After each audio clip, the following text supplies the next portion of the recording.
virtù teologali fede, speranza e carità fondano, animano e caratterizzano l'agire morale del cristiano e anche dispongono a vivere in relazione con la Santissima Trinità. Sono infuse nell'anima da Dio in modo che siamo capaci di agire come figli di Dio, sì, per meritare la vita eterna. Oggi vi parlerò appunto della fede. La fede è quella virtù teologale per mezzo della quale noi crediamo in Dio e in tutte le verità che ci sono state trasmesse dalla Chiesa e anche aderiamo alle verità rivelate da Dio. Credere in Gesù Cristo e in colui che l'ha mandato per la nostra salvezza è necessario per essere salvati, come ci dice infatti la lettera agli Ebrei. Senza la fede è impossibile essere graditi a Dio.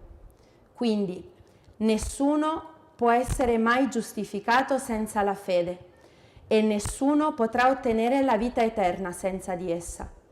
Per questo è fondamentale ogni giorno pregare per chiedere due grazie, la grazia della perseveranza nella fede e la grazia della perseveranza finale. Ma per credere e per perseverare nella fede è necessario nutrire la fede per mezzo della parola di Dio e delle opere di carità e anche sostenuti dalla speranza. Perché, come dice la lettera di Giacomo, la fede senza le opere è morta. Il discepolo di Cristo non solo deve custodire la fede, ma la deve anche professare e trasmettere, come ci ha chiesto Gesù stesso, il quale dice: «Chi mi riconoscerà davanti agli uomini, anche io lo riconoscerò davanti al Padre mio che è nei cieli. Chi invece mi rinnegherà davanti agli uomini, anche io lo rinnegherò davanti al Padre mio che è nei cieli». Credere è un atto autenticamente umano, che non va né contro la libertà né contro l'intelligenza dell'uomo.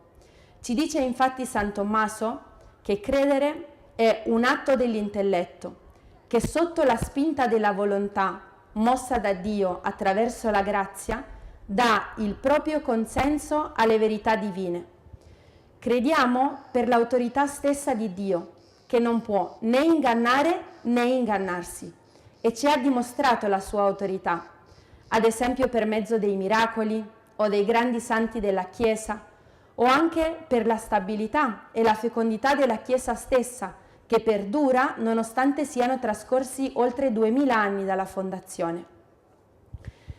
Anche se le verità rivelate a volte possono sembrare oscure alla ragione, il credente, accogliendo queste verità divine come superiori all'intelligenza umana, deve impegnarsi per conoscere colui nel quale ha posto la sua fede e anche deve comprendere sempre meglio quali sono queste verità che Dio ci rivela, per due fini principalmente: per crescere nell'amore di Dio e per entrare in intima comunione con Lui.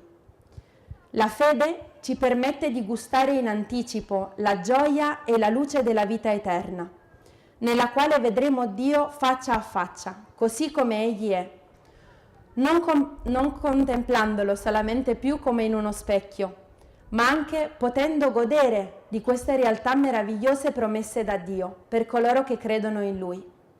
Pertanto chiediamo a Maria Santissima, araldo della fede cristiana, che possa concederci la grazia di essere sempre più docili alle emozioni dello Spirito Santo, per poter gustare la bellezza di queste verità divine, nella fede che tutto concorre al bene per coloro che amano Dio. Sia lodato Gesù Cristo.